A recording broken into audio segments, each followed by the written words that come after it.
right, so it is 10 o'clock. We have a 10 o'clock appointment. All right. Use the line from Mark Ramsey, right? So let's get going. At 10:01, you're late. Yep. I love that. All right, so we are here to talk about the new contract that goes into effect January 3rd of 2023. There are some similarities and there are some differences with our previous contract. We're just going to go and go through the whole thing. The whole contract? Yep. Oh, good. And so you should have picked up a contract, and then there's also an explanation of changes page.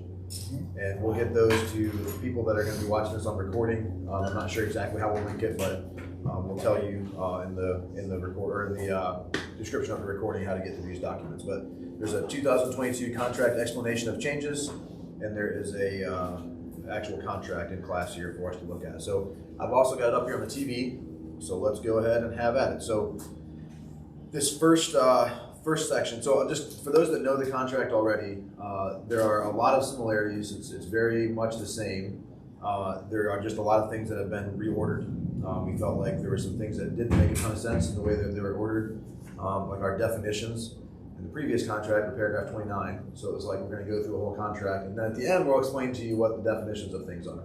And so we rearranged a lot of those things to say, why they are the way they are. Or to put them in an order that makes more sense. Okay. And also, I guess for a little bit of background, I think everybody knows me, but I'm Matt Carroll. I'm the team leader of our office here at Keller Williams Palmetto. I also happen to be the chairman of the contract committee for the Central Carolina Realtors Association. So when I say we did this and we did that, I just mean our contract committee. So, all right, let's jump in. So the first two are very similar to what they said before. Obviously, you gotta say that yes, you are working with someone and they are a client or a customer, right? So the clients have to acknowledge that you've given them the disclosure of real estate brokerage relationships form, and that they are gonna be a client or a customer in the transaction. So can we ask questions as we go along, even if it doesn't pertain to a change? Yeah, absolutely. But just to oh, by the way, I've always wanted to know. Okay, so I see different situations with that section where, let's say I have the buyer, I'll check it, and then I'll send it out, but I don't check the other person's because I don't know.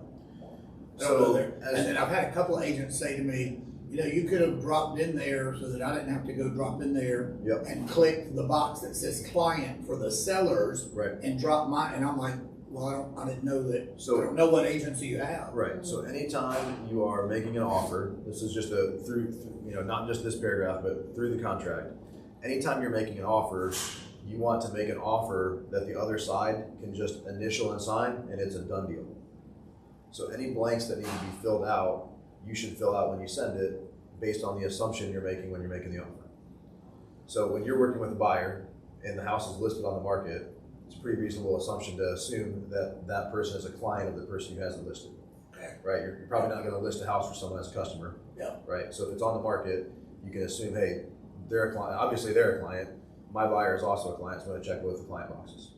I do that. Like I fill in the agent's info at the bottom. I'll look up their phone number. I'll look up their license number. Yep, all that stuff is what you want to do. The only one that I've seen like that where the listing agent was the customer was like the relocation companies. Yeah, sometimes there's relocation, or sometimes there's like a flat fee brokerage that just puts one on MLS for free for a flat price, and they're still customers. But you can assume for the most part that they're clients and send it. And if they aren't clients, the other side can cross through and make it customer and send it back. Yeah. But you want to send an offer that's acceptable. Like you want to send an offer that the other side can just say, "Yep, we're in agreement," and sign it. And if you're sending an offer that isn't complete, essentially they're counter offering no matter what you're sending. Because if they have to make changes, they got to send it back to you to initial and all the stuff. And that just allows more time for another offer to sneak in or whatever. So good way to look at it. You want to always send stuff that's just acceptable to the other side that makes it easier on them. Well, I've noticed also that on parties, most of the time, every agent out there, me included, usually only puts let's say I'm selling your house, only puts Carroll, but then I go look up the intact who it is to get the whole name on there. Yep. Because again, that's one more scratch. Yep. And, You wanna put what you know to be true on there. Yeah. All right, so then when we go to terms of offer. And so you'll notice the contract, let's just talk about it real quick, that you'll notice that there are sections now where there didn't used to be sections. So you can see like the Roman numeral I for terms of the offer. That gives you all of the terms that we're negotiating. We tried to put that up front because those are the most important parts of the contract. And then all the way back on page 3, you'll see the Roman numeral 2 for transaction costs and financing.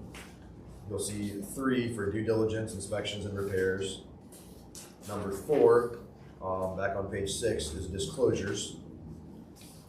Number 5 is additional contingencies. And number 6 is other legal terms. And so you'll see it's broken up into sections now, just to make it a little bit easier. I'm so glad y'all did that. Put some space between the bottom of that part, and because I'm sure everybody, I've had a ton of people go, it says, I'm signing that it's as is, I don't want as, and I'm like, no, you're actually only signing that you read that page, but they're so close together. Yeah. I see where you get that. Yeah, the page breaks are a little different in this one because it's rearranged. And I'll also tell you, if you're going through us on the recording, I know there's a lot of people who have asked for recordings because there's people under the weather that couldn't be here in person and things. So if you're going through it on the recording, it will help to have a contract printed out to go through. Like I'm going to try to keep up with us on the TV. I'm not sure how well that's coming through, but I'm going to address paragraphs and things as we go through it. So maybe tell them where you get this version in case they grab an old version. Right, so this is going to be the version, January 1st, this is going to be the version that is available, or January 3rd, I should say, because of the holiday. But January 3rd, this is going to be the version that's available within DocuSign. Otherwise, you'll have the contract explanation of changes and the new contract that will be, I'm not sure where this recording is going to go, but when we email this out, we'll also be sending the documents with it. All right, so in terms of offer, the first thing, parties. So in this one, you're going to say the contract is entered into on such and such a date, and it is between the buyer and the seller. Just like Eric mentioned a second ago, you want to make sure that this is complete. You don't fill out part of it and then send it to the other party to fill in their own people. You put the buyer and the seller. You need to look at the tax records and figure out who the owner of the property is. If it's an LLC, make sure you got the right signer. Just make sure that you're filling that out completely. And then we go from number 1 into number 2, which is definitions. So this is, like I said, we put the definitions at the front of the contract this time rather than at the back. Mm-hmm. So a single business day, this is a big part of the contract that's very often confused. Yeah. A single business day is defined as a 24-hour period beginning at 8 a.m. of any weekday, Monday through Friday. A business day may not begin or end on a Saturday, Sunday, or federal holiday. So for contract purposes, for due diligence is when you most of the time see the business days being figured. So a question for you all, most people in the room have been agents and have written contracts already for a while. So when is it a scenario that the due diligence ends at 5 p.m. on a Friday? Say that again? When is there a scenario where due diligence will end at 5 p.m. on a Friday? Never. Right. Never. Good. It'd be Monday morning at 8 a.m. Right. It It always ends at 7:59. Unless there's some sort of an extra agreement where you've extended it to a certain time and you put the actual time on there, it's always going to be 8 a.m. Of the business days when it starts. So if a contract is written right now, as we sit here at 10:09 a.m. on a Wednesday, due diligence would then start at 8 a.m. on a Thursday. And it would go for 10 business days. So right now we're in a funky situation where we're right before Christmas, so you've got 2 holidays that would be in that due diligence. So you're going to get 2 extra days to go along with that due diligence period. Sort of there on Sundays. Well, the federal holidays are the 26th and the 2nd. So those add 2 days.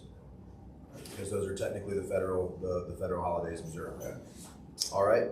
So then contract acceptance, successful negotiation of the offer will be completed when one of the parties in the negotiation places the final required signatures and/or initials on this offer. So this is also a commonly confused thing, and we're hoping that putting this up toward the front of the paragraph will have it be more, right in front of people, so that it will be less commonly confused. But the contract, you're going back and forth. You make an offer, they counter back. You make an offer, you counter back. However many times that happens, the changes are made in initial. And when there's an agreement, the contract is sent to the other side. that side reviews and says, okay, everything looks good. They've initialed off on all of our changes that we proposed. All of the initials are there. I can go ahead and ratify, or I can go ahead and fill out the bottom of the contract and say we're good. That is when it goes under contract. So another question for you is, if one party fills out the contract, sends it to the other party, they initial off on any changes or they're accepting, but they send it back to the other side. That side reviews it and says, okay, yep, everything looks good, but they don't fill out the bottom and send it back to the other side. What happens? I think it needs to be taken care of, but I think it doesn't matter. I think it Doesn't matter. it's the last Yep. date of the last change.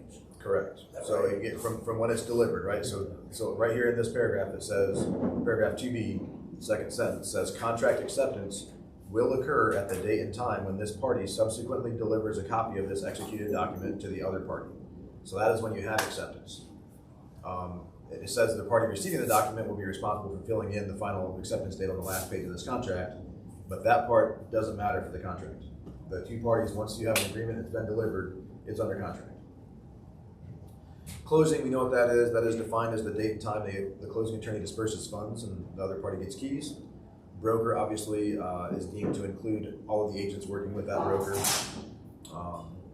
not just the broker in charge. Notice and delivery, this defines how notice and delivery can happen. So there's email, there's fax, if anyone's still using fax in 2022, hand delivered, courier service, whatever. Notice and delivery. It's a pretty self-explanatory paragraph. So paragraph 3, the property. So this is where we define what the property is. Tax map number is there, address is there, what county it's in.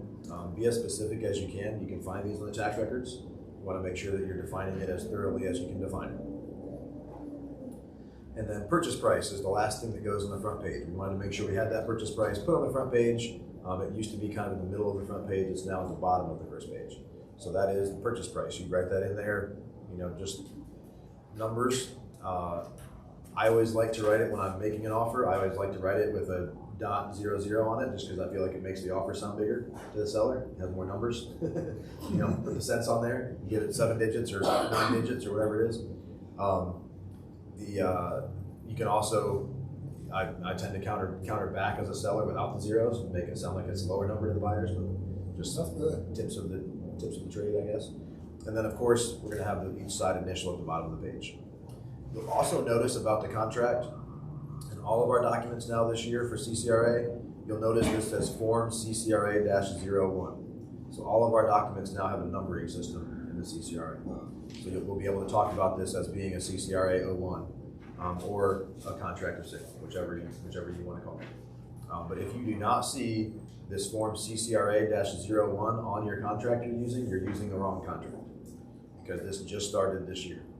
So the CCRA-01, you're good if you see that on your contract. If you do not see that, and this version says 2016 on it, instead of 9 of 2022, then you will know you're using the old contract and you need to ask them to update the contract they're sending. Yeah. So, can I ask you a question? Yep. Sorry, I'm asking a million questions. That's right. I think how to best phrase it. Well, first, will you take us a second and tell all of us, me included, why we have our people sign the bottom of the page? Technically, its only purpose is I looked over the page. I had the opportunity to review the page. Yep. That's really all it is. I mean, there's the same thing with the initials within the paragraph. You would like to think that if somebody signs the last page, that they've reviewed the contract and they understand what they're signing and everything's good. However, there have been times in the past when pages didn't have initials, where you got a 9-page contract and somebody just left out page 4 and 5, presented it, did everything, or page 3 and 4, or whatever the pages were. They went out and filled those pages back in, and the person didn't know what they were signing. And so this says, hey, I've seen every page of this contract, right at the bottom. Every page has been reviewed by me. I've seen all the pages. New agent asked me once, so do you ask them, did you read everything? Did you read that page? Did you read that? I went, no, but I mentioned at the beginning what it's for, Right. and that's their opportunity. Right. So don't miss it, because if you initial that, you can't say I didn't know. Yeah. I mean, we're, as agents, It's our job to make sure that our clients understand what they're signing, right? Like it's not something that we want to just say, hey, here's a DocuSign initial, where it says to initial and sign the bottom and we're good. I mean, it's something we should be going through, similar to the way I'm going through with you all, and explaining what they're signing to them. I mean, we're not attorneys. If they get into asking a lot of questions about what this is and what that is, we can refer them to an attorney. But this is a standard contract that as agents, we should know what this contract means. And that's what we're having this class today, right? We should know what the contract means and be able to give a pretty basic explanation of it to our clients.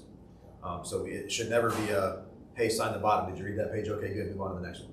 It should be a, hey, here's a summary of what this paragraph is, summary of what this paragraph is, summary of this paragraph. Okay, does all that make sense that we just talked about? Okay, cool, initial to the bottom. Let's go to the next page. That's the expectation of the explanation of the contract. All right, so expiration of offer, number 5 at the top of page 2 is we put an expiration date there.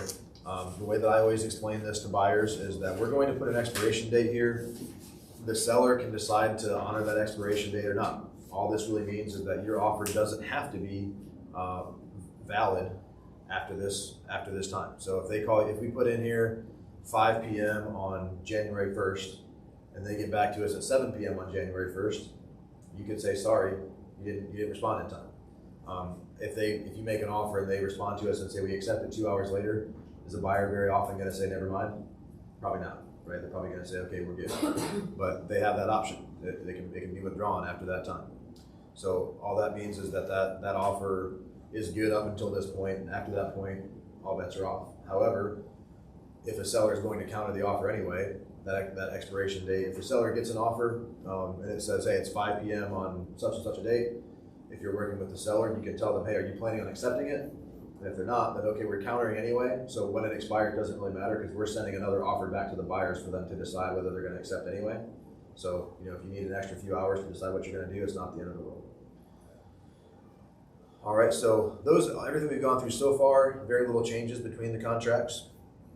The first real change that we've got is earnest money. So earnest money, we've added some blanks, obviously, from the time the old contract happened. Earnest money has started to be held by attorneys for the most part, rather than brokerages. So number 6, earnest money. Earnest money will be held in trust by blank. We put who is holding that money in trust. And then there's initial or check boxes that define whether that is a brokerage, an attorney, or some other person. It's very rare that there's going to be another person that's holding it. It's almost always going to be a brokerage or an attorney. And for our purposes, it's always going to be an attorney. We don't hold earnest money here at Keller Williams. So paragraph B, earnest money is paid by. We got check, cash. We've also got wire, or we've got other. Because now in our world today, there's people that are wiring that earnest money. Other could be used for. There's some attorneys that have either the Earnest app or Zocam or Zocam, however that's pronounced, where the person can essentially scan their check right into the attorney's escrow account. So that would be what you'd use for other there. A big key is paragraph B. There's a checkbox that says it has been delivered to or will be delivered to. And so the only time you're going to check that it has been delivered to if that attorney is in possession of that earnest money. It's very rare, in my experience, it's very rare that when you're writing the offer, the attorney already has the earnest money. Generally, that's only going to be the case if they've sent the earnest money in for a different contract that's been terminated, and that earnest money is still sitting there in the attorney's bank account. Then you could use that. Or if you just work with your clients and say, hey, let's go ahead and just take $1,000 or $2,000 for the attorney and get it in there so that we can say they've got it, you can do that. However, most of the time, I believe in practice, you're going to check that second box that says will be delivered to escrow agent by. And you'll write in a date. Should earnest money not be delivered by deadline, contract may be voided at seller's option. So that's part of our due diligence, or part of our obligations to our clients, is to make sure that they're reminded, hey, we're going to make this offer today on December 21st. The earnest money will be delivered to the escrow agent by December 23rd. There's a couple things. What are things that we would probably need to know in that situation to be able to guarantee that will happen? I would think if they're able to wire it by that day, you need the attorney's wire information. Yep, we need the attorney's wiring instructions if they're going to wire it. If they're taking a check, we need to know the attorney's office is open on that day, right? So when we've said we're gonna deliver it by December 23rd, that should be a phone call from us to our client, or a text message, or some kind of reminder on the 22nd. Hey, just checking in, making sure that earnest money got delivered. Did you deliver the earnest money? They don't drop it off with us and we deliver it. We don't do that. We don't handle the money. It's got to go straight from them to the attorney. So has it been delivered yet? Nope. Okay, well, it's going to be delivered by tomorrow. By contract, they can terminate the contract if you don't have it delivered by tomorrow. Are you on able the- to, sorry, my question. Yep. Are you able to put, probably like 2 days after ratification of the contract in that spot? You can. It's better to put a date. Okay. We prefer a date, but people do write 2 days after ratification. I'd rather say, put a date in the future that you assume will work, and then if before you're ratifying, just make sure that that date's valid still. Yeah. And if it takes a week to negotiate, if it takes a week to negotiate, you can always change that date. Okay. But that date gives it's less ambiguous when you have an actual date there, Okay. instead of having to go back and figure out, okay, 2 days, okay, it's ratified here, so we'll be delivered to escrow agent by 5 p.m. on December 23rd or whatever it is. And so the other thing that you want to make sure you're doing when you're working for the seller is you want to make sure you're verifying that happened, right? So if it says it'll be delivered by 5 p.m. on December 23rd, I'm calling the attorney at 5 o'clock on December 23rd. Hey, did you get the earnest money for 123 Main Street? Just want to verify. Can you shoot me an email just confirming you've gotten the earnest money? And that way you've done your due diligence for the seller. Because the last thing you want is to go through this contract for 4 weeks and get close to closing and find out that buyer's backing out, and oh, by the way, they never actually put their earnest money up either. That's not a fun situation to be in. That's scary. Never I thought heard of that happen. Yep. So we definitely, this does create some more work on us to verify as buyer and as seller that this has been done, right? The other thing that you got to know is if your client puts up the earnest money, let's say we said it was going to be on the 23rd, the client puts up the earnest money on the 24th, we need to have confirmation from the seller that they aren't voiding. So if there's a discussion, hey, it happened on the 24th, it didn't happen on the 23rd, we missed our day, that seller could wait 3 weeks to void if he wants to. He could say, hey, it turns out I'm moving on. I got a better offer, you're out, you didn't put your earnest money up on time, we're getting out. So we just really, really, really need to make sure that earnest money gets in on time. And if for some reason it didn't, it's a good idea to get confirmation from that seller that, hey, yes, this is acceptable, we won't be voiding the contract. Have both parties sign. All right, so additional earnest money. If for some reason there's an agreement for additional earnest money to be put up, that will be delivered to escrow agent on or before blank day. So if it's, say we're gonna put 1,000 up now, then once due diligence is done, we'll put up another 1,000 or whatever, that can be used here. All right, and then paragraph D, E, and F. D is pretty similar. This just talks about what happens. That we obviously the escrow agent can't guarantee payment of the funds accepted. If for some reason it's fraudulent or not sufficient, there's some things that can happen in there. If a dispute arises, there has to be a termination that's signed. There has to be an agreement signed by both parties to prove that it's not in dispute for that money to be dispersed back to either party. The other important thing to make sure that we note is that if there's an action, the very last sentence in that paragraph D says if there's an action, the court may also award the prevailing party treble damages. And so that's something when you have a party that's dragging their feet and just saying, well, I know it by contract, I'm just not giving the money back. This is just the principle. I'm going to hold the money for a while. You can remind them that, hey, that's fine if they decide that they want to sue you and you're found to be in breach of the contract or not dispersing when you should have dispersed and not signing the termination when you should have, they could go after you for 3 times as much as your earnest money and their court costs. So that usually will get people to act when they, when they know it. Does anybody have that situation where somebody's fighting over earnest money and they know that the other party should get it back, they just don't want to sign the termination because they're mad? It's happened to me several times. That last paragraph will usually help with that. Like, hey, you're in the wrong. You can't just hold their earnest money. They're within their rights to back out during due diligence or whatever it might be. So you got to give it back to them, otherwise they can sue you for 3 times as much. All right, so paragraph E and F, if it's attorney, that defines how the earnest money will be processed. The attorney is not obligated to any LLR or real estate commission governance. They're governed by the bar. And so they are allowed to say it's going to be deposited and released as required by South Carolina law. The buyer and seller waive any confidentiality rules that would prohibit the escrow agent from disclosing failure to deposit funds in a timely manner. So that's something we had to put in there so that they're able to tell you whether the earnest money has been deposited or not. Otherwise, it's confidentiality, attorney-client privilege, so they wouldn't be able to tell you. So this says that both parties say yes, they can communicate with the agents about whether the money's been deposited. And then if it's with a brokerage, this is why we deposit everything with an attorney, because if we deposit it with a brokerage, the brokerage is obligated to follow the real estate commission's rules in the code book there.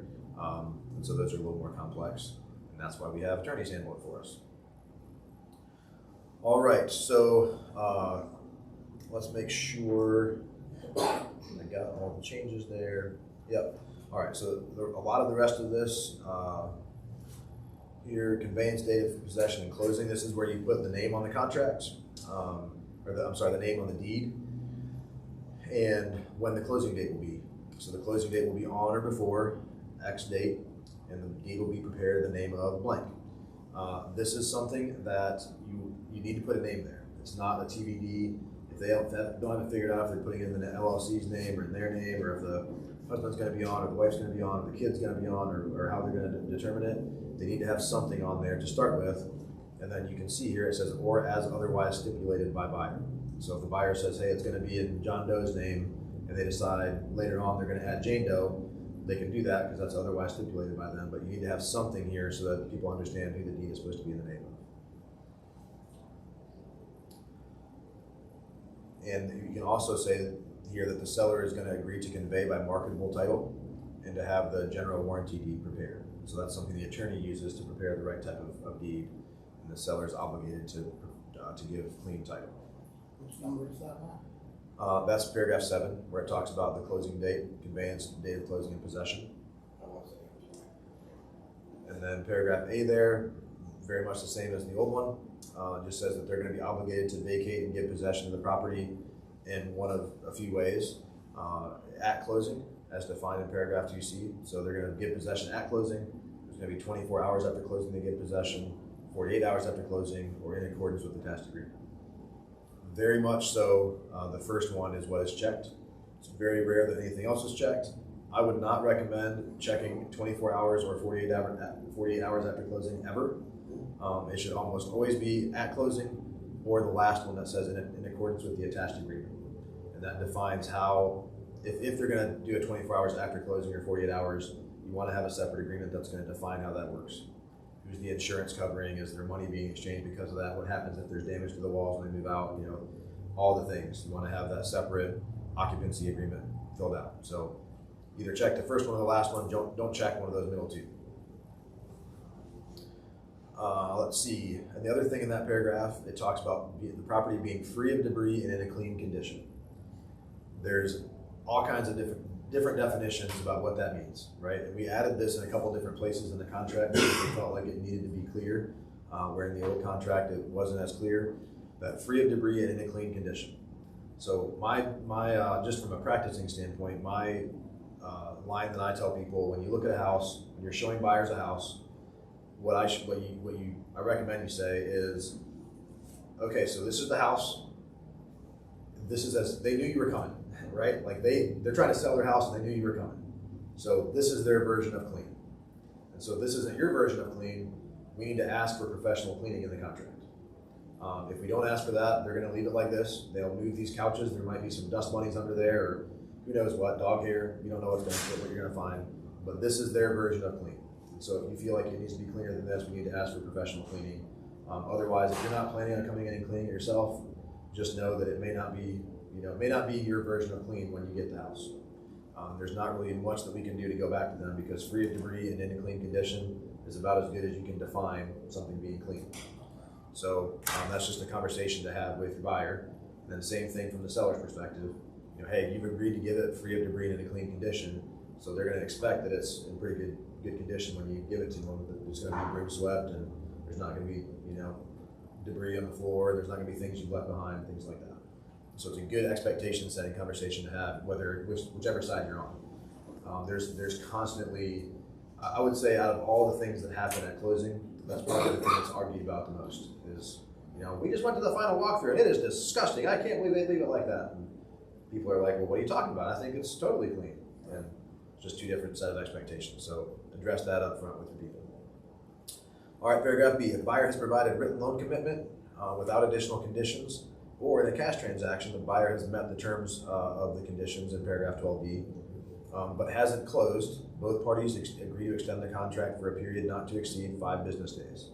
And so the intention of that paragraph is that if for some reason you're under contract, you're going to closing, and we have a giant snowstorm in Columbia and everything shuts down, the attorney's offices can't close. Everybody's ready, the loan is ready to go, everybody's ready to close it, just for whatever reason it can't close, then there's a 5 business day period that you can extend it.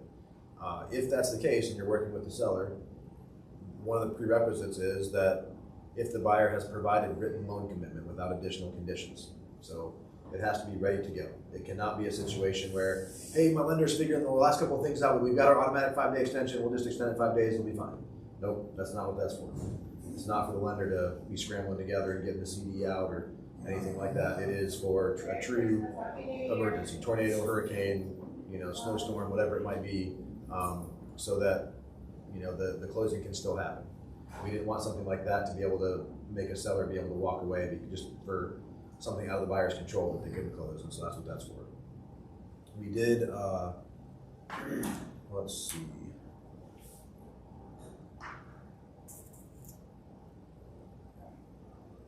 Yep, that's it for that. Then again, losing my spot. So fixtures and personal property. So we added some things to fixtures and personal property. We moved this paragraph up toward the top because it is part of the terms of the contract. We added exterior video cameras, video doorbells. Those are things that have become more prominent here in the recent years where they weren't defined previously. Are we going to take my Ring doorbell with me, or is it going to be defined as a fixture? So our paragraph defines them as fixtures. Our contract defines them as fixtures. Same things with thermostats, obviously stoves, ovens, dishwashers, all of the things that are attached go with the property. If they aren't, they don't.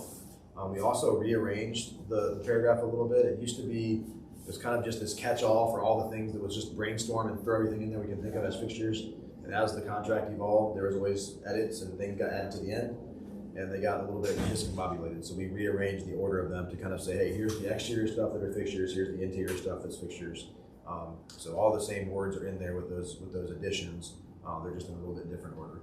So if there needs to be anything different there, where those things are being asked, anything personal property is being asked to convey, then you do a separate bill of sale. So if it's, say, I want you to leave the patio furniture by the pool, you do a bill of sale for that. If you're doing something that's not in this paragraph. However, everything in this paragraph, when you're working with the seller, just be sure that you're talking to the seller about, hey, if you want to take that Ring doorbell with you, it's a good idea to go ahead and take it down now, or be very specific. Let's put a note above the doorbell that says, hey, this doorbell is not included in the sale. Because that will be a point of contention almost every time with buyers.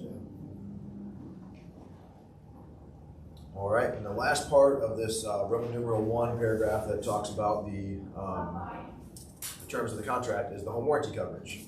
So buyer and seller agree that a home warranty providing at least 12 months of coverage will or will not be provided. So that's where you're going to check in the amount of blank provided by blank.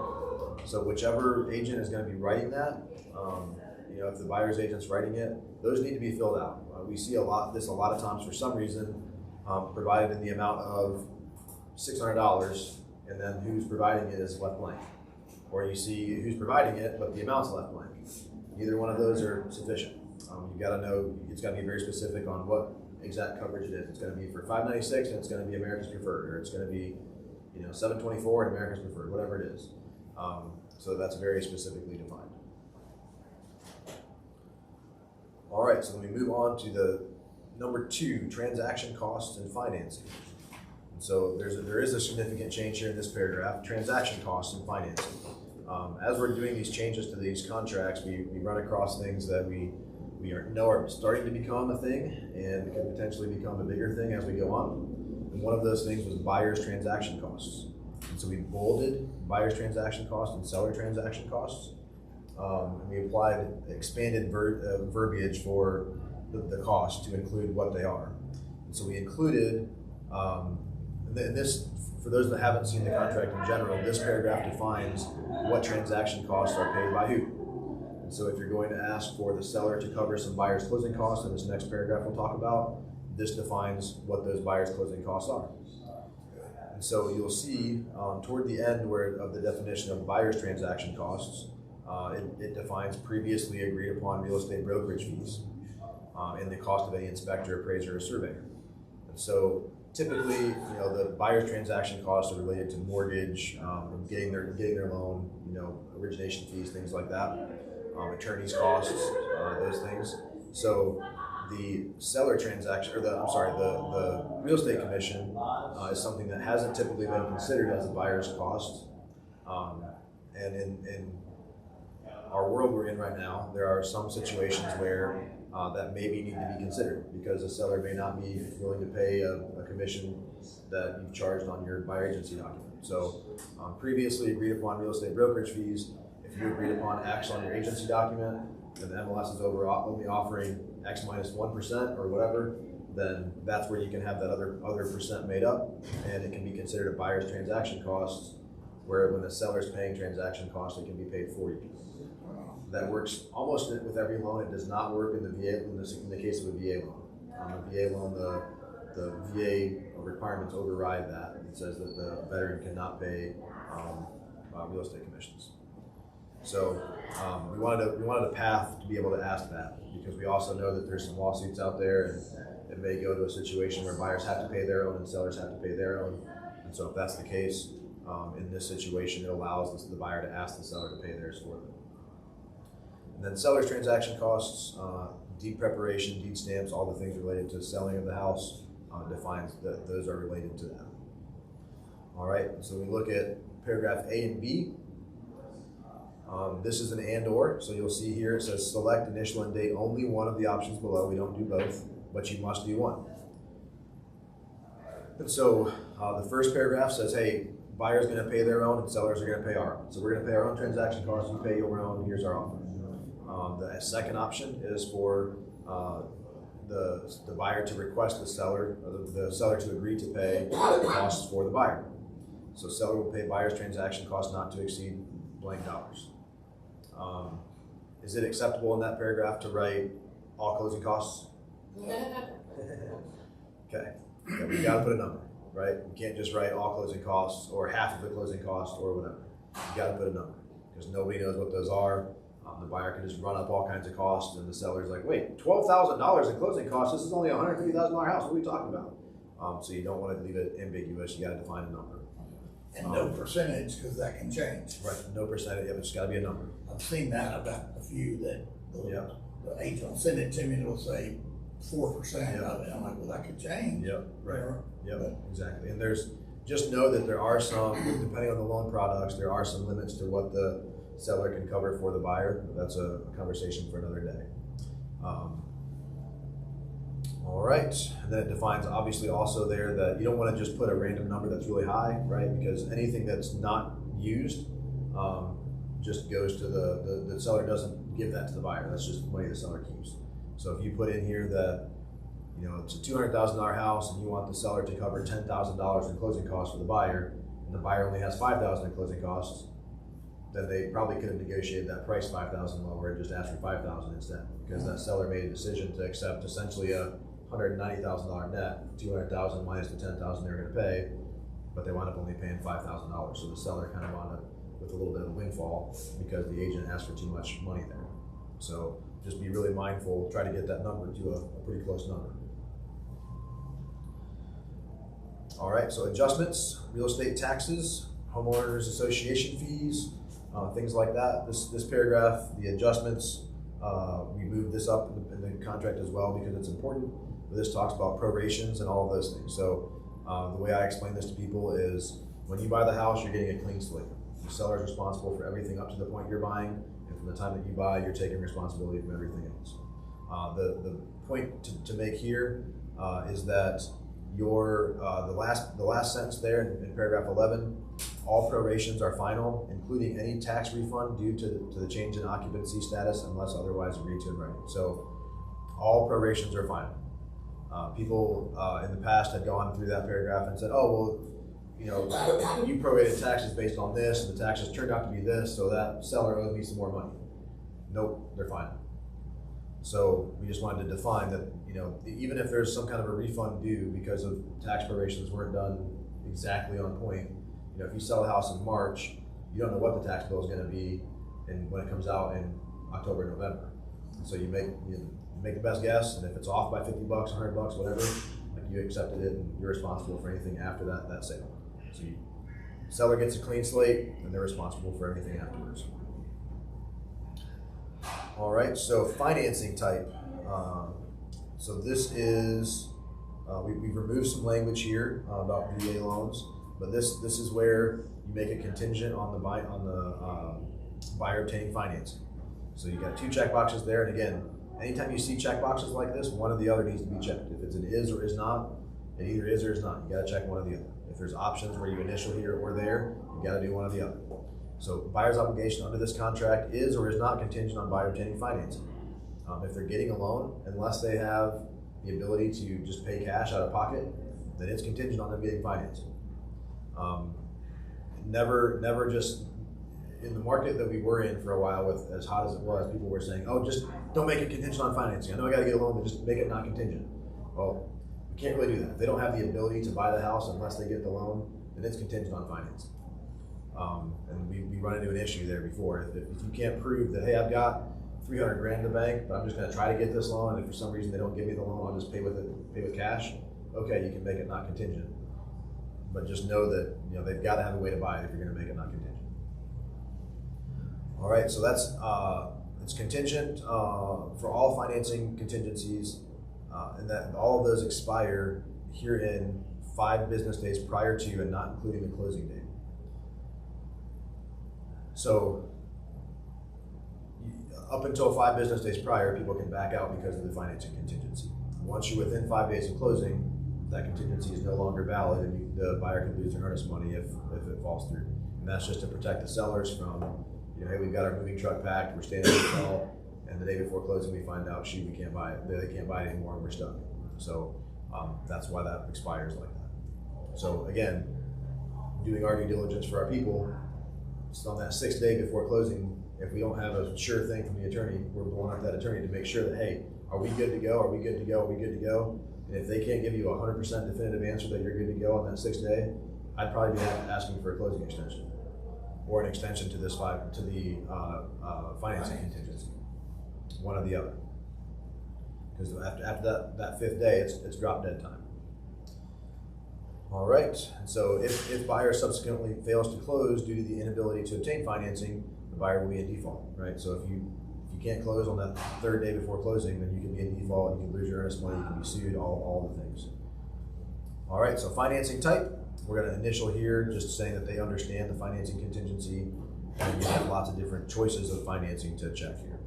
So FHA, VA, USDA, there's other here, portfolio loans, stuff like that, SC housing, housing conventional, all the different things. I would also tell you, if you check seller financing, there's a lot more documentation that needs to be done other than just that checkbox, all right? So make sure that you've got an entire agreement based on how that seller financing is gonna go. Don't just check that and say, we'll figure it out later, because that's a pretty significant thing to have figured out. All right, buyer or buyer's agent will immediately notify seller or seller's agent if financing type changes. So if you go from FHA to conventional or conventional FHA or any of those things, it's the obligation of the buyer and the buyer's agent to let the other side know if that changes. If that change in financing modifies the terms of the contract, the seller has the option to either agree and saying, hey, no problem, you can change from conventional to FHA, or they could say, hey, we're gonna void the contract. So if the seller elects to void the contract, their earnest money will be released to the buyer, but it's their option because they agreed upon the contract based on this type of financing. If you change it and it changes how the contract's gonna work, the seller has the option to agree to it or not agree to it. And then it also says if the financing type is VA or FHA, there's gonna be an addendum that will be signed and all parties agree to execute that document as required. That VA or FHA addendum, that usually comes from the lender after you're already under contract, and that's why we put that, we know this is coming and everybody's gonna sign it and agree to sign it. What's a common name for that, some clause? A mandatory clause, yeah. FHA, VA, mandatory clause. All right, so application for financing. If lender financing is being used, the buyer will have 5 business days from the date of contract acceptance to apply for financing. That's going to include advancement of any funds. Sometimes people, they got to pay for the appraisal up front or whatever it might be. So all that has to be done within 5 business days of the date of contract happening. It's another thing where we've got to be diligent checking in to make sure that these have happened. Because should the buyer fail to apply for the loan within 5 business days, the buyer will be in default, and the seller has the option of voiding the contract and keeping the earnest money, or moving forward if they're okay with it. If it's denied before that time, then it can be voided and the earnest money is released to the buyer. If for some reason it is denied, you've got to let the other side know. So if you're working with a buyer and, hey, this mortgage company denies the loan, okay, no problem, I've got another guy we can call, let's call him real quick. You can't do that. You gotta let them know, hey, our initial loan we were working with, they denied our client. I think I can get it done, but we'd like to continue working. Is that okay with you all? It's up to the seller whether they're okay moving on or not. You gotta, I mean, anytime that the loan is rejected, you gotta let the seller or seller's agent know immediately. The seller has the option of continuing or voiding the contract.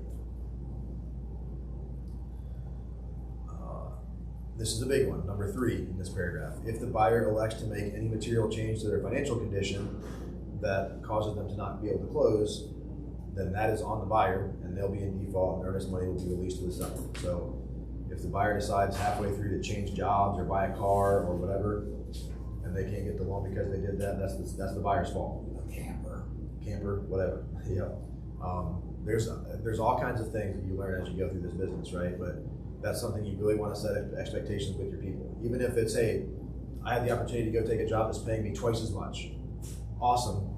Just wait until closing. Accept the job and tell them your start date is this day and don't put your notice in at your other job yet. I had a guy that was a security guard that became a postman mid-transaction. And he just thought, well, hey, I was a security guard making this, and I'm a postman and I'm making, 50% more than I was as a security guard. Why would that matter? I'm making more money. Why does the bank care? I'm like, well, because you have a degree in criminal justice, you've been a security guard for 10 years, and all of a sudden you're changing your whole career path. That's not stable to them. So they're going to want to see that you've been in that job for a while. If it was security guard to security guard with a different company or something, okay, maybe they'd be okay with that. But if it's security guard to, circus performer or whatever, like, they're not going to be okay with that change a lot of times. So whatever change you make, I would always tell your clients, be as vanilla as you can through this process.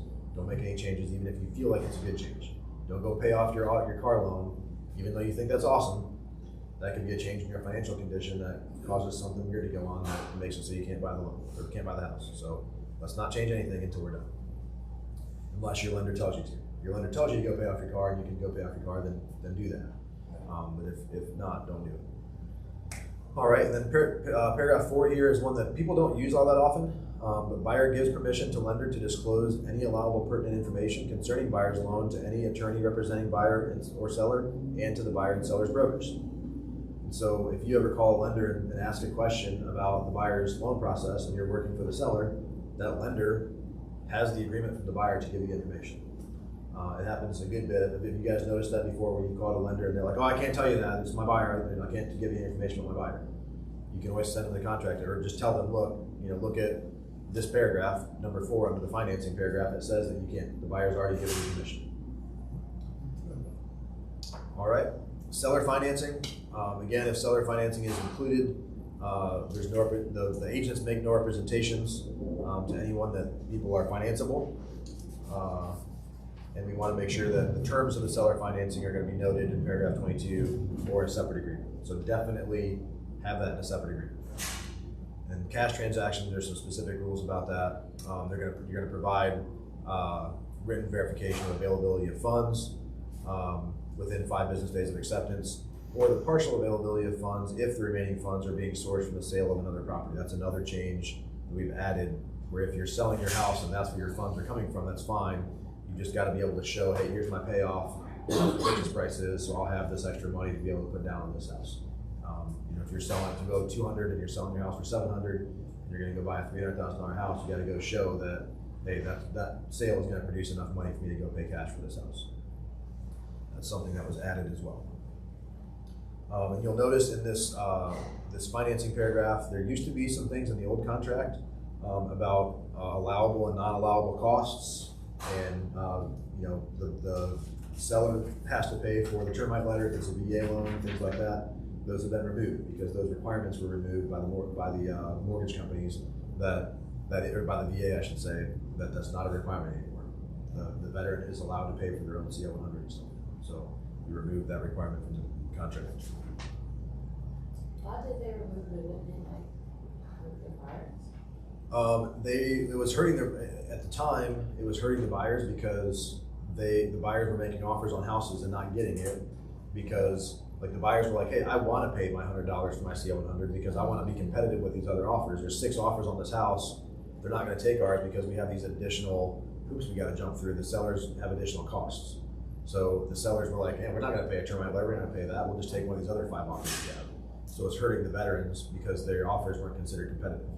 And so they removed that requirement to say, hey, we're doing this to protect our veterans, and we're over here hurting them, so we want to not do that. Okay. All right, let's see, make sure I got all these changes here. Yep. All right, so then the next thing is appraisal value contingency. So paragraph E in number 12. So it either is or is not contingent on the lot or parcel with the building and improvements appraising according to the lender's appraisal for finance transactions. So we added the word value in this paragraph. This says that if for any reason it doesn't appraise for the right value, then there's a whole process you go through, 3 business days. The buyer has 3 business days to proceed with the consummation of the sale anyway, or there can be a renegotiation. If you can't come to an agreement, the seller can walk away and the buyer gets to earn his money back. But this is just for appraisal value. There were people that were trying to use the appraisal to get out of deals that were other things other than value, and it's just value. So if the appraisal says, you know, the square footage is different, if it still appraises for the price, it doesn't matter. It's just a value contingency. And paragraph F, the seller gives permission to the closing attorney to obtain the seller's mortgage payoff information. There used to be an initial as part of that paragraph, and we removed that initial. We felt like that was an extra initial that really wasn't that necessary. The seller gives permission to the closing attorney to obtain the seller's mortgage payoff. And I think most of the time the seller's having to sign something separately anyway, and so we said it's silly for them to initial this and have to fill out another document anyway for the attorney. Banks are protected of that information. All right. Any questions so far through those first few? All right. So due diligence, inspections, and repairs. Paragraph Roman numeral 3 on bottom of page 4. So buyer's right to inspect. This is very similar to how it was in the old contract, but there's a really significant change about part of this paragraph. So this is where your buyer is going to have the right to inspect a property. The term inspector is defined in this paragraph. The seller has to make the property available for inspections with reasonable notice. The buyer has the right to determine who they want to inspect as long as they're licensed and things. And then that is done in several different ways. So you've got multiple options. This is, if you hear nothing else about the contract other than this today, hear this part. That in bold right there at the top of page 5. Select only one of the following options. If no option is selected, this contract will default to option C. And we'll get to option C, but option C is the as is with no due diligence option. So one of these paragraphs must be initialed and checked. The old contract defaulted to the due diligence period, and if you didn't initial anything, it just defaulted to that. There was no as is, there was no nothing. It was just, hey, we didn't initial, so we're doing the regular as is, or regular due diligence. With this contract, it defaults to as is with no due diligence. So we have to make sure that we're checking one of these boxes and initialing, otherwise your buyers will be in a really bad situation. Yes, sir? What was the reason for the change? For the primarily to stop confusion. There were, like Eric mentioned earlier, where the initial boxes were in the old contract, people thought it was as is and it wasn't as is and whatever, and so we wanted to make sure that people were actually making a selection instead of just leaving it by default. So that's what it is. And so the very first one, property sold subject to, and I'll tell you also, there's a bunch of debate about that in the contract committee about how this should work and what the right way should be. This is what came out of it, obviously. So first paragraph, there's three different things. I'm gonna go through the three. So property sold subject to due diligence period is the first one. Property sold as is with the right to terminate, or property sold as is without the right to terminate. And so similar to how they were in their old contract, those are the three options. It's either as is with the termination right, or as is without a right to terminate. So before it said as is with due diligence or as is with no due diligence. Yeah. And really all that means is you either are as is with the right to terminate it or as is without a right to terminate it. All right, so we'll go through how this first one works. Property sold subject to due diligence period. So time frame and types of inspections, the buyer's gonna have 10 business day due diligence periods starting at the time of final contract acceptance, which we defined earlier, right? That's whenever the final initials are put on the contract, whatever time that was returned back to the other side, that's when that time starts. And you're gonna be able to do any and all inspections you wanna do. Extensions, this defines how you ask for an extension, if an extension is needed. And then during that due diligence procedure, they've got three options. You can either take it, you can leave it, or you can ask them to fix something. So the buyer can just accept how everything is. Okay, we've got all our inspections, we're good, we'll take it. The buyer can terminate in their sole discretion if they feel like in their sole discretion or as a result of any inspection. So what that means is you can do inspections or you don't have to do inspections. This is how the old contract read also, but we defined it more clearly in this paragraph that in the buyer's sole discretion or as a result of any inspection, examination, or test, if they determine the property to be unsatisfactory, the buyer may terminate the contract. In order to terminate, this is another key, in order to terminate, if any inspections have been performed, buyer must provide entire copies of all inspection reports and written notice of termination to seller or seller's broker prior to the expiration of the due diligence period. So if you have inspections done and you say, hey, these are too scary, we're not buying it, you gotta send those over to the seller. And then obviously, by law, the seller has obligations to disclose what any of those issues were or fix them. Yes, sir? What if the seller or the seller's realtor does not want these inspections? Doesn't matter. The buyer has to send them.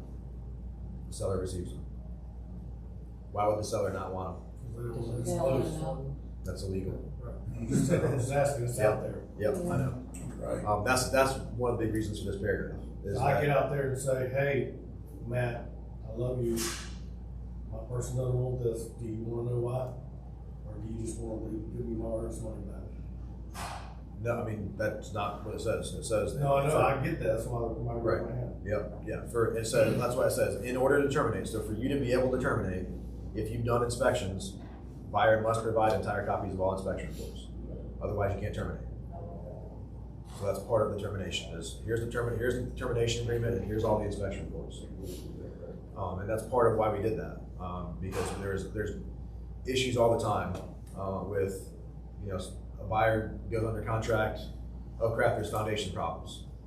If that falls through, another buyer goes under contract, oh crap, spent money and there's foundation problems. So 4 buyers in, they got the same problem because that seller hasn't redisclosed that there's issues. They don't, if the seller doesn't know why they're backing out, they can't redisclose, and then you're harming the public by having them continue to go spend money on inspections when that should be a known issue at that point. The seller should be able to address it or to disclose it or whatever. They've got to disclose it. And of course,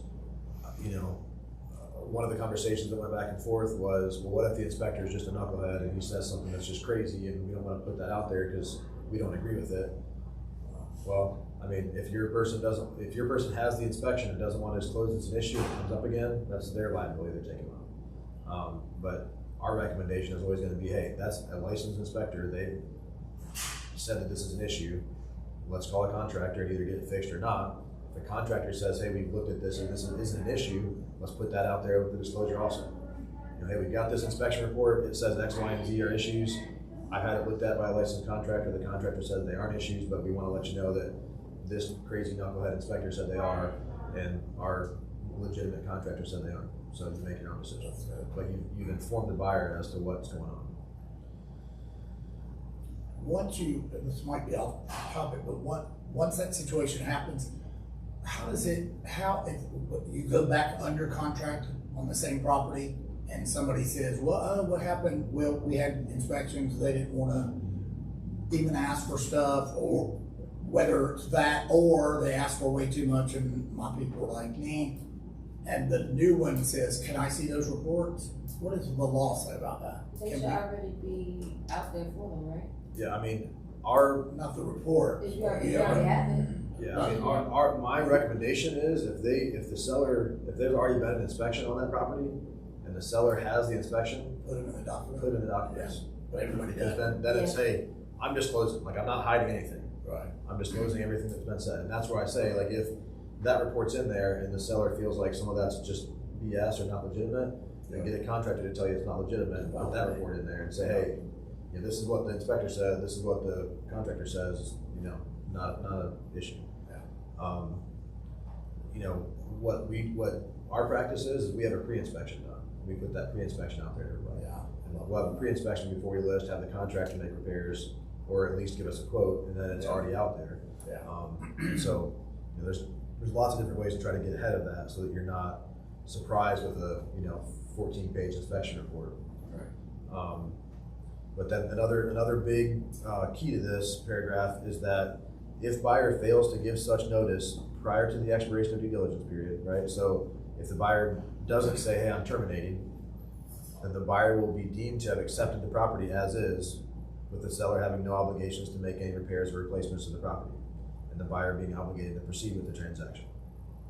So just know you've got that 10 days to get them whatever you're going to get them. If you're going to send them over a termination, you've got to terminate it. If you don't terminate it, then if you don't terminate it and you haven't been gotten an agreement negotiated, then you're being deemed to accept it as is. So what if you get right down to the wire and you still can't get that from the other side? Can that terminate it? That can terminate it. Better have your termination ready. Yeah. Yeah. 'Cause I had that. Or the I had- fancy extension. Or the what? Well, that's the thing is Or the so what, Brandon? Extension. Oh, right, but just sending an extension doesn't relieve you of the obligation to have it I terminated. get you. I'm So- just buying time. Right, but that's the thing is you're not buying time with sending an extension. You're buying time if they get the extension signed. No, I get that. But so if it's day 9 of due diligence and we don't have an agreement yet and we're coming down to the wire, I'm having my people sign a termination so that at 7:30 on that next morning before the 10th day it ends at 8 a.m. If we don't have an agreement, we're sending the termination. right. And we can start Because- over if we want. but- Yeah, like if you got like here's a termination, we're done. I had that done Unless 2 months you ago. guys have something else, but this is termination. I had that done 2 months ago when Yeah. and the buyers, the seller's agent would not answer me, wouldn't send it, and I'm like, listen, at 5 o'clock, if you haven't given us a reply, we're gonna terminate the contract because I can't. Yeah, we can't go. Oh, well, tomorrow. we know each other. I'm like, well, Yep. that's It stupid. doesn't First of matter. all, that's stupid in real estate, but okay. Yeah, it's a I was contract. like, Time But is it- of the essence. I have my people, Time is I have of the my people essence. sign a termination ahead of time. Yep. In case, Yep. because if they don't have to sign it. That's the thing. I If deliver you're- it, but If you're on day 9 and you're like, oh shoot, we don't have an agreement, and you send an extension and say, hey, let's take 3 more days, and they haven't signed it in time, or they haven't signed it at all, you gotta have that termination. Right. Because even though you sent the extension, if they haven't signed the extension and you're past 10 days, you're buying it as is, or your buyer's buying it as is. So you just gotta make sure, again, there's a lot of diligence that falls on us as agents to make sure we're doing the right thing for our people. Yeah. And then requesting remedy, same thing. So you got that 10 days to request a remedy. One of the things that we added in here is the buyer may request that the seller make repairs and or replacements to the property and or provide concessions. This provide concessions wasn't in the old contract. So, if you want to ask for a price reduction, you can. Technically, it would happen before, but technically our old contract didn't allow for that. It just allowed for making repairs. So this now allows for, hey, we want to be able to, have a concession made. Let's see. So, and then what I mean by that is, okay, you've got an estimate for $5,000 in repairs. And the buyer says, hey, I don't want the seller to fix that. I'll take care of it myself. I just want him to give me a lower price by $5,000. Then you can negotiate that. But you still don't want to set right up in lieu of repairs for the lender to see. You want it to. Yeah, I mean, some lenders don't care, some lenders do. Usually you just write, buyer and seller agree to reduce the price by $5,000 and that's it. All right, so then you got that 10 days to get that figured out and get that to them. Again, if you don't, then you're buying it as is, but once you get it to them in that 10 days, there's a 5 business day time period for negotiations, right? So you got 5 days to negotiate it out and get it worked out. Now, is that within the due diligence period? Nope, Or that's after the due diligence period. No matter when you turn that in, right? Yep. So it's If you after. turn it in on day 8, you still have 15 days. So they have Correct. 7 Yep. days left, yeah. Yeah, so if we do inspections on day 1 and get you a report on day 1, we've got the 9 rest of those days of that due diligence period plus the 5 days to negotiate essentially. Yeah. But that also means that unless you've terminated the due diligence as part of the thing you sent over when you send your request, there's still 9 more days of due diligence. So that buyer, nothing says they can only send 1 request. That buyer might send, hey, here's our HVAC stuff, here's the termite stuff, 3 days later, here's the home inspection stuff. So you want to make sure as if you agree to something during that due diligence period, you're working for the seller, you want to make sure that there's something in that document that says, here, this hereby ends the due diligence period. And if that's the case, then the 5 days will start from that point. But otherwise, the 5 days starts immediately at the end of that 10 days, regardless of what's been sent over during that time period. If buyer and seller have not reached the agreement during that 5 days on what to do, then you can mutually extend it through a written addendum, or if that 5 days expires, the buyer will have 2 business days after the end of the negotiation period to accept the property as is, or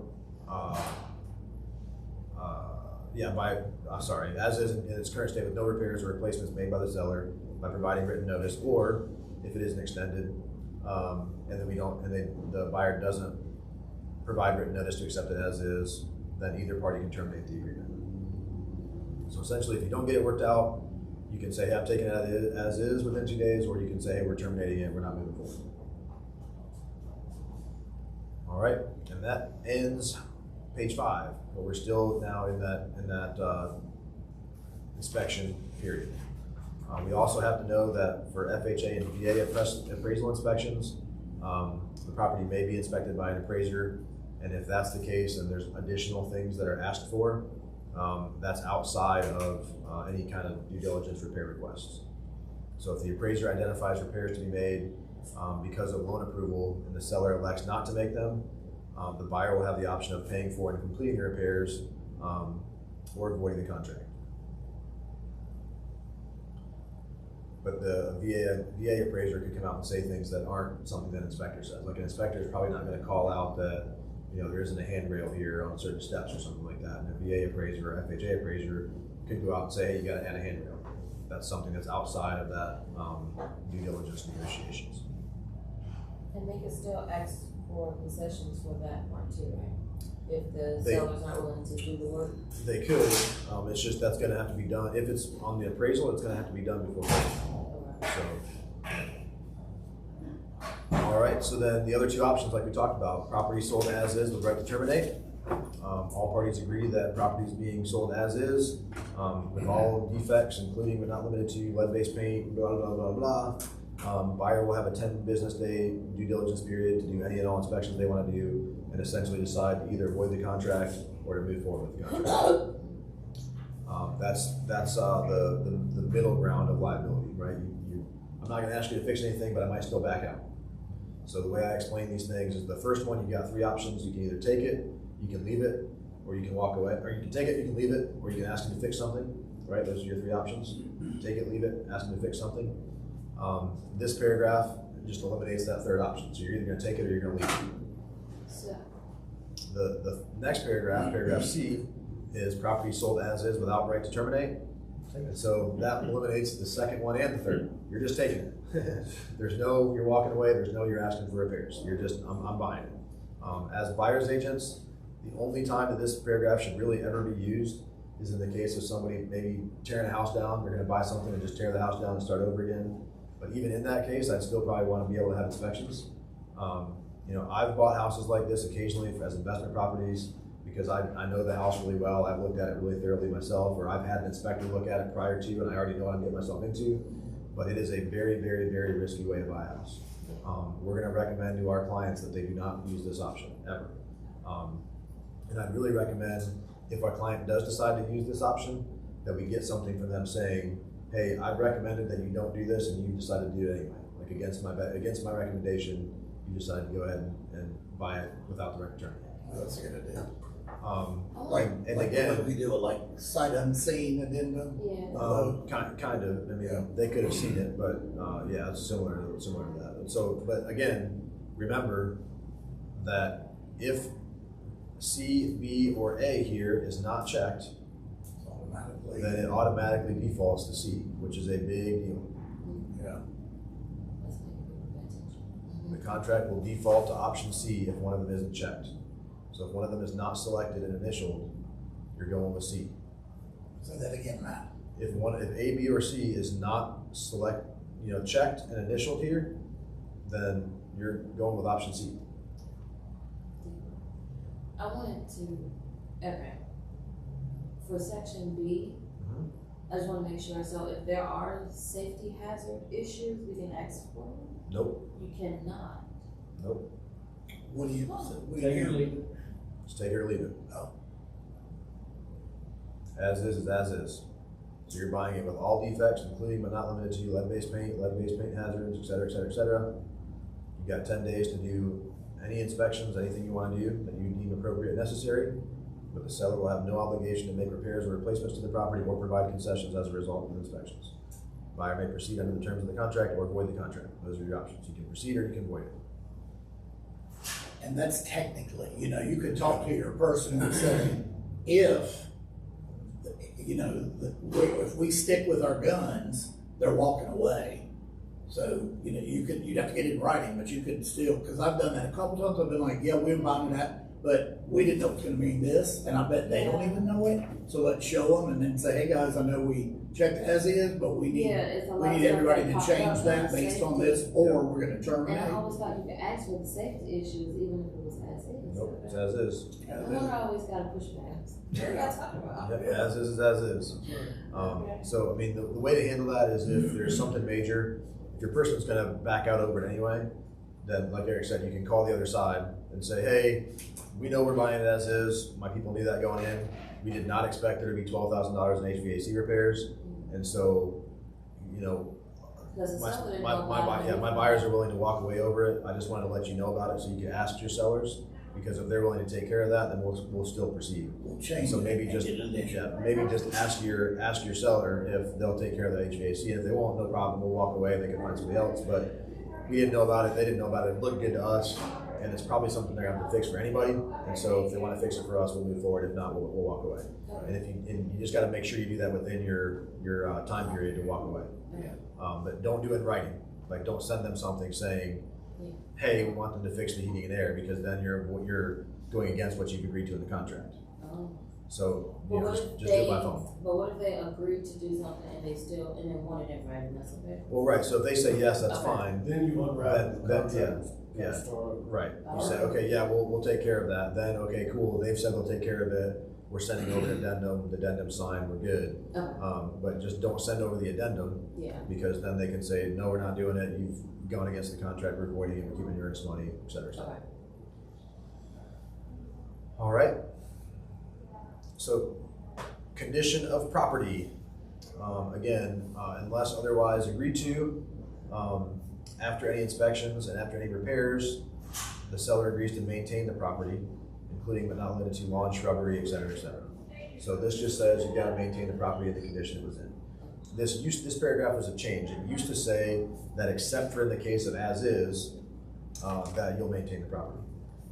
We realized that just because you're buying it as is doesn't mean that you can let the grass grow for 2 months, and if a tree falls in it, that's okay, and if people come by and throw rocks through the windows, that's okay. So, the person is agreeing to buy, the seller is agreeing to sell the property in its current condition. So if something else were to go wrong between now and then, a rock going through the window, or the grass growing to be 3 feet tall, it's up to the seller to make sure that that's maintained. All right, and then again, in this paragraph where it says condition of property, we've added this last sentence that says seller agrees that upon providing possession of property to buyer, property will be free of debris and in clean condition. So we put that in two separate places in the contract to make sure that that's noted to the seller, to make sure that they're taken care of. This paragraph also points out that the seller is warranting that there aren't conditions that adversely affect the value that are hidden by something. So they haven't put a rug over a hole in the floor, or they haven't, they don't have posters hanging over the wall where there's holes or whatever. So they're, warranting that they're not hiding issues there. So if there are issues that are hidden after they move out, then you can go back to the contract and say, hey, you've broken the contract. All right, so we move on to Roman numeral 4, disclosures. And so there's two options here. Again, you can either say yes, the seller is providing a disclosure statement, and yes, the buyer has seen it, or no, the seller is not going to provide it, and the buyer is okay agreeing to the fact that they're not providing it. This one gets touchy. There are only a few scenarios where a seller does not have to provide a property disclosure by law. However, both parties can agree that they're not going to. And so we've been seeing now where there's sellers saying, hey, we're just not providing it. So if you don't want to agree that we're not providing, we just won't sell you the house. And that's kind of their prerogative to be able to do that. So you can inform them that, hey, that's not what the law says. The law says you're not one of these exceptions. The exceptions are like new construction doesn't have to provide it, a foreclosure, if a bank is selling a foreclosure, they don't have to provide it. However, if someone has bought a foreclosure and they're now selling it, that's no longer a foreclosure, that's owned by someone individually. The foreclosing entity isn't selling it, so that individual will have to provide a property disclosure. In an estate sale where the heirs are selling the house out of an estate, there's no property disclosure needed. So there's other ones that are less common, but those are all scenarios where a seller would be permitted by law to not provide one. Other than that, it's only if the buyer agrees. But like I said, if the buyer doesn't agree, the seller can just decide, hey, I'm not selling you the house anyway, so it doesn't matter. So, and then lead-based paint, obviously, built prior to 1978, you got to provide a lead-based paint form, and that has to be done prior to going under contract. So make sure that you've got that done, not after contract. All right, so paragraph 7 then, property documentation. So again, we talked about this a little earlier with Eric. Property documentation, buyer to complete information in paragraph 17, 18, and 19, and seller to confirm, right? Because we talked about you always want to send a contract that is complete and full so that the other side can just sign it and you're under contract. You never want to leave something for the other side to fill out, because then your side has to acknowledge that that's been filled out. So you always want to send a contract that is, to the best of your knowledge, complete under whatever assumptions the buyer's making when they're buying. And if those assumptions aren't correct, the seller will change it and send it back to you, and then the buyer has the option of saying okay or not. So the buyer is going to fill out. It's not subject to a third-party approval. It is connected to public sewer and public water. It isn't in a flood zone, etc. You send that over there to them. If they send it back and say, no, it actually is in a flood zone, then it's a counteroffer essentially. Like, no, you thought it wasn't in the flood zone, but it is. And so the buyer has the option of saying, oh, I'm okay with that. Let's move forward. I'll initial that and move forward. Or I'm not going to move forward with that. I don't want it if it's in the flood zone. All right. So those are what you fill out. You always got to fill out one on this line, one on that line, one on this line. And then again, association fees. We have changed the order of this a little bit. It used to be special assessment was first, but those are more rare. So we put the association fee first. So the fee is blank per blank. So $100 a month, $500 a year, whatever it is, and it's payable to. That's important because you want to know who your fees are payable to. When the person buys the house and goes to closing, they need to know who they're paying their fees to once they own the house. And then it either is or is not subject to a special assessment. And again, it is or is not. So these boxes have to be checked, one or the other. All right, and then we get into additional contingencies. So paragraph 5, additional contingencies, addenda, and other terms. So this has gone through some changes. Sale and closing contingency addendum. So if the property, if the buyers have to go under contract on the house they're selling and then close on it, then you would use the sale and closing contingency, which is now called Form CCRA 11. So we know that we're using the right form there. And if that's the case, you must check is or is attached. On either of these, you gotta check is or is not. So if there's no contingency on somebody closing the house, you check both of the is nots and you move on. The closing contingency is specifically for if someone is selling a house and that house is under contract, then you use the closing contingency because it's already sold, you're just waiting on the closing. So that's Form CCRA-12. So you would say that is attached.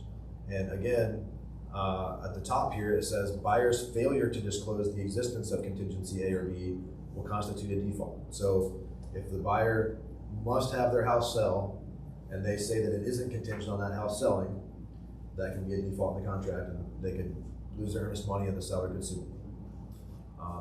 And that's, again, something in that hot market we were just in. There's 8 offers and you're like, well, I don't want to make mine contingent because I want to be competitive, so I'm just going to say it's not contingent. Everybody lied. Yeah, everybody lied. Yeah. Ain't that the truth? Everybody's lying. So, and then, you know, of course, okay, my deal fell through, now I can't buy your house. Well, what are you talking about? It wasn't contingent. What deal are you talking about? So, you know, those must be done if your client is contingent. If your client is asking you not to do that, then you might want to reconsider working with that client. Or what if they just don't tell you? If they don't tell you, I mean, it's still on them. They're the ones signing the contract, but it's a question we should be asking. You know, where are you moving from? You moving from Atlanta? Okay, cool. Do you have a house to sell there? Is it under contract? Oh, you're renting there? Okay, cool. No house to sell. Let's go. If you don't ask, they'll bite you later in the contract. Yeah, you definitely, that's the question you always should be asking. Plus, it might I'm be a just good afraid, like, what opportunity. if they just hide it because they, you know, they didn't Yep. live. Yep, they could, but What people do. There's Also, nothing keep you in can mind, do. reaching out to them is a good way to refer an agent, help them sell their house Yeah. where they're going, and you Yep. just got 25% of the money. Yep. So other contingencies, if there's any other contingency, then that can be written in that paragraph, and the buyer and seller initial. So they only initial there if there are other contingencies. And if there's not other contingencies, they don't need to initial there. You and or Franklin, give us a couple of examples of that, of the Other contingencies, it can be contingent on me getting the job offer that I'm trying to get, or my job offer going through. It can be contingent on me being accepted into graduate school at Carolina. You know, there's lots of things that can be contingent on. Anything for anybody. Yeah, Yeah. contingent on It's that. contingent on my mom getting in a nursing home. Yeah, Okay. contingent on my husband finding the job. And all that's okay as long as everybody agrees to it. As everybody agrees to it. I mean, most likely, if it's contingent on me getting a job, I'm probably not going to have my sellers like, why don't you get a job and come back and talk to us once you have a job? But I mean, the thing is, we're in the market we've been in, that would be the craziest thing to ever think about. Right. In the market that we're going into, I mean, things like that aren't totally unreasonable. Sometimes crazy stuff happens. Where it's like, listen, I'm trying to sell my house, it's been on the market for 9 months. If you're willing to tie yourself up and say, find a job and we'll buy my house, cool, whatever. I'll wait. I wouldn't recommend it, but crazier things have happened. And then addenda. So addenda not otherwise identified either are or are not attached to and part of the contract of sale. So if there's other addenda that are going in up front, like we came out, we're not going to address it right now, but there is an addendum that is the lender selection addendum. There's, again, like your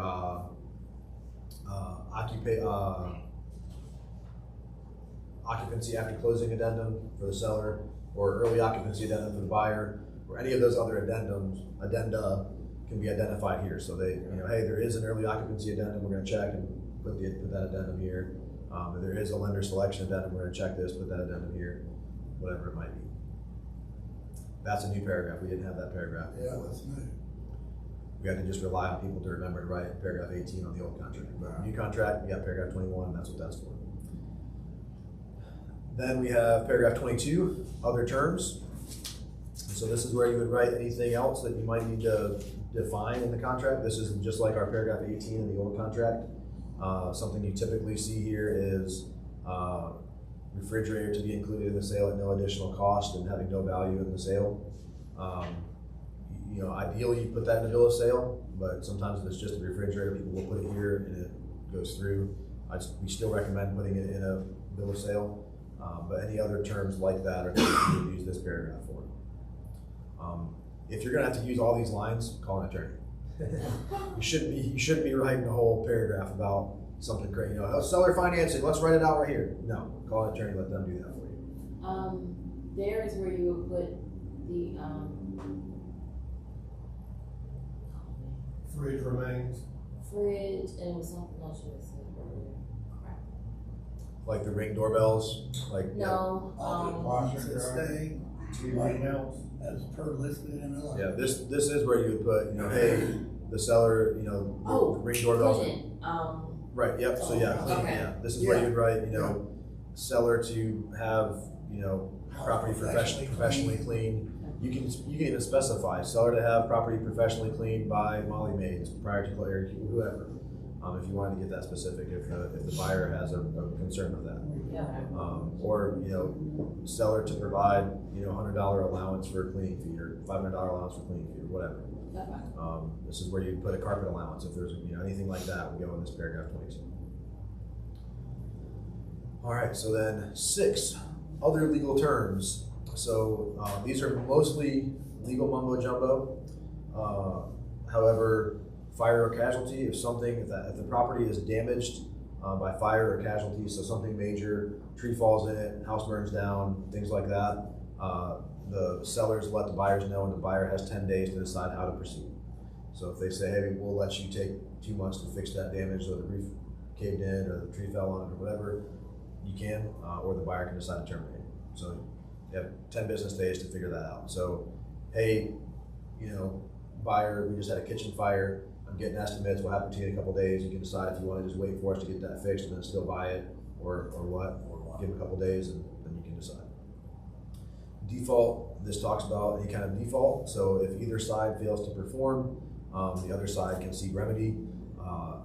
That is not limited to keeping earnest money or suing or any of those things. However, before anybody sues each other, we're going to agree to this mediation here in paragraph 25 that says either side will agree to go to mediation first before suing somebody. A big thing, number 26, this is the entire binding contract. There's no outside verbal agreements or anything. Nothing's been done orally. Everything is on paper.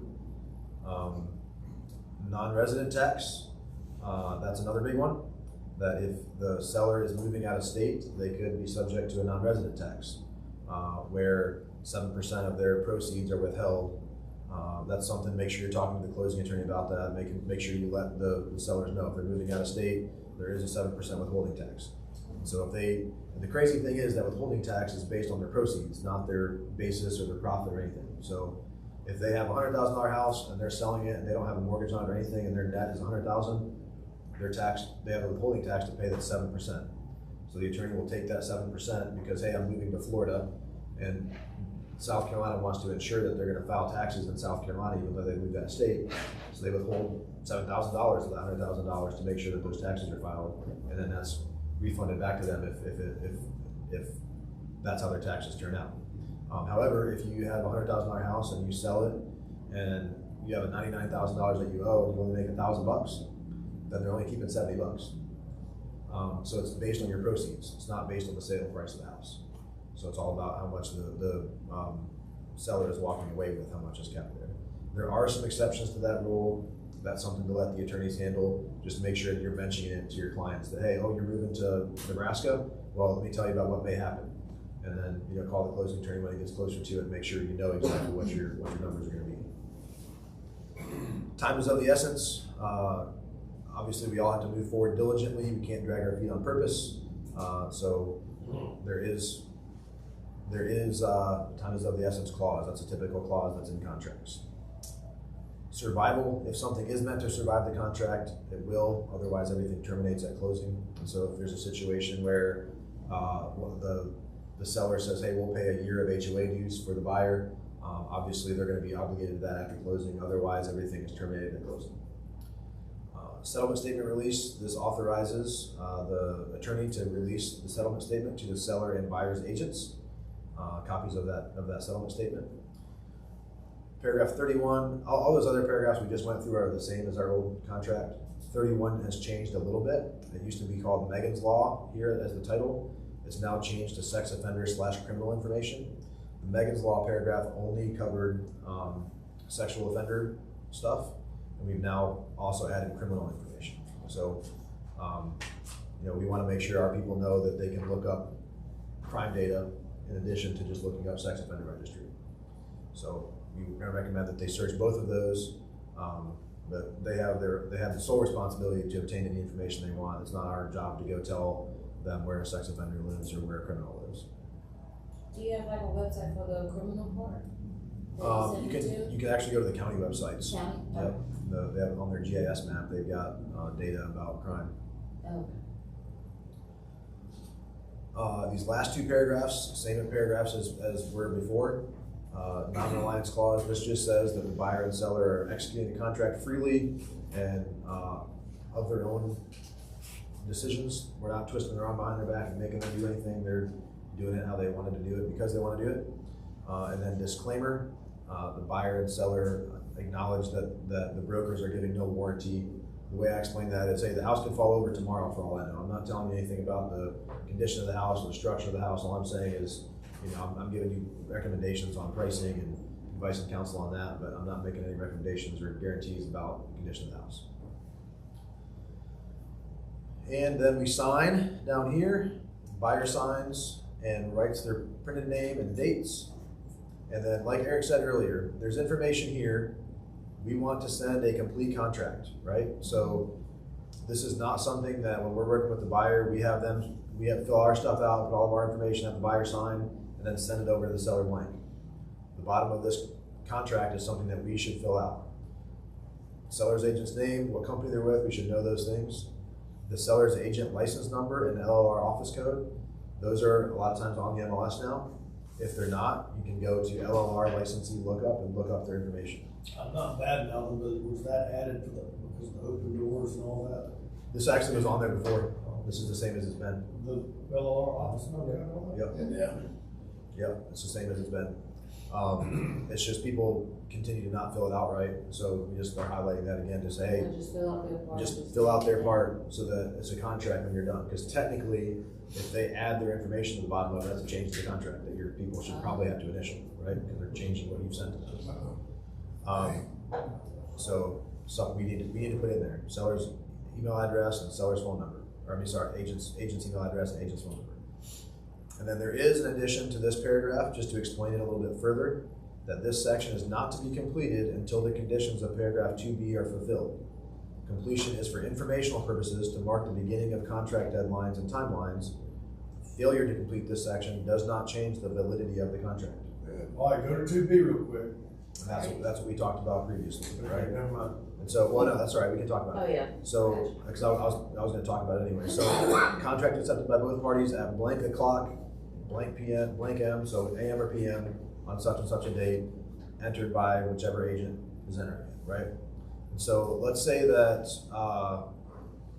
I'm working with a seller, Franklin's made us an offer, we counter back, send it to Franklin, Franklin's people say, okay, cool, we're good with that counter, they initial everything, Franklin sends it back to me where it's done. What happens? You want a contract? Well, he's getting at who signs that. Who signs it? You should have, right? So Franklin sent it to me with all the changes that were made. His seller said, okay, yep, we're good with everything. They initialed off on everything. Franklin sent it back to me. You should. If they didn't change, if you guys don't want to change anything, you should. Right. So I'm the one that fills out the bottom because he sent me the contract with no more changes to be made. His people had agreed to our changes. So I fill it out and send it back to him and say, yep, everything I see is right. You've agreed to our changes. We're good. We're under contract. And I send it back to him. So he sends it to me at 11 p.m. tonight. So on December 21st at 11 p.m., I get it back from him with no more changes to be made. I get it, send it over to my clients. They initial off on it late at night at 11:20, and I send it back to Franklin. No, I'm sorry. Let me rephrase that. So, sorry. Franklin sends it to me at 11 o'clock, right? All of his people have signed off on it. They've agreed to it. He sends it back to me at 11 o'clock. I wake up the next day, go about my day, and realize, oh, I got that contract from Franklin, and it's 11 a.m. What do I do when I fill out the bottom of that contract? I mean, You put you that should in. already, Your timeline already At started. 11 o'clock, back to form. Yep, Yes. 11 p.m. Timeline I already fill it out started. based, Using it. yeah, I fill it out based on when I received it, Right. right? If I'm on vacation for 3 days and don't get back, I don't fill it out like, oh, I've received it, and fill it out 3 days later. I put the date that I got it via email, right? That's when the ratification date goes in here. Oh, I get what you're saying. And the next day is day one on Oh. Yep. So what So- about the time stamp on like, DocuSign where it automatically puts? Nope, it's gotta be when he delivers it. So, Okay. so if his client signed at 11 p.m.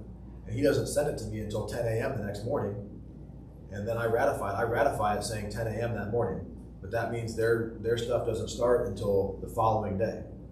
Even though they signed it before 8 a.m., it wasn't delivered to me until 10 a.m. Okay, gotcha. So it's the timeline start based on when it was delivered. Okay.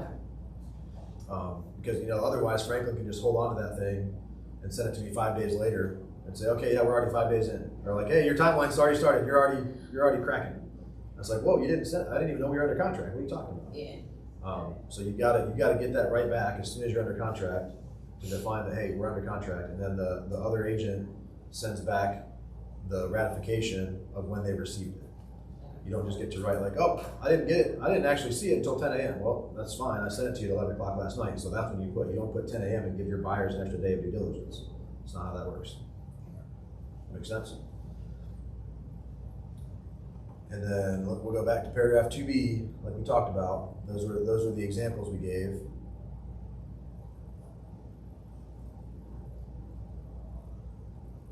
So 2B, contract acceptance. So contract acceptance will occur at the date and time when when this party subsequently delivers a copy of the executed document to the other party. So when one of the parties places the final required signatures and or initials on the offer and then delivers it, that's when contract acceptance occurs. And you can deliver it by any of these ways down here, notice and deliver.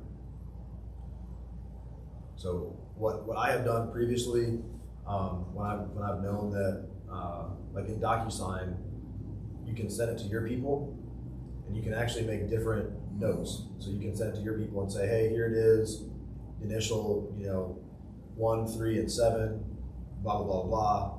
And you can send that note to your clients and make it a private note to your clients. And then you can add the other agent on there as an additional recipient who just receives a copy. So not as a signer, but receives a copy. And so if like, hey, I'm getting ready to head to the mountains this weekend, and I'm not sure what my service is going to be like, but I've sent this over to my people, they're going to sign it, and it's going to go back to the other agent. As soon as they sign it, it's going to go back to the other agent. And so they've received it. And so instead of them signing it, and then you wake up the next morning, miss it for a while, and then you're going to the mountains, and you're out of coverage, and you don't notice it until Saturday, and they're like, oh crap, I got to send this over to their agent. It'll automatically go to them if you set up your DocuSign right, and then you're under contract as soon as they get it. Nice.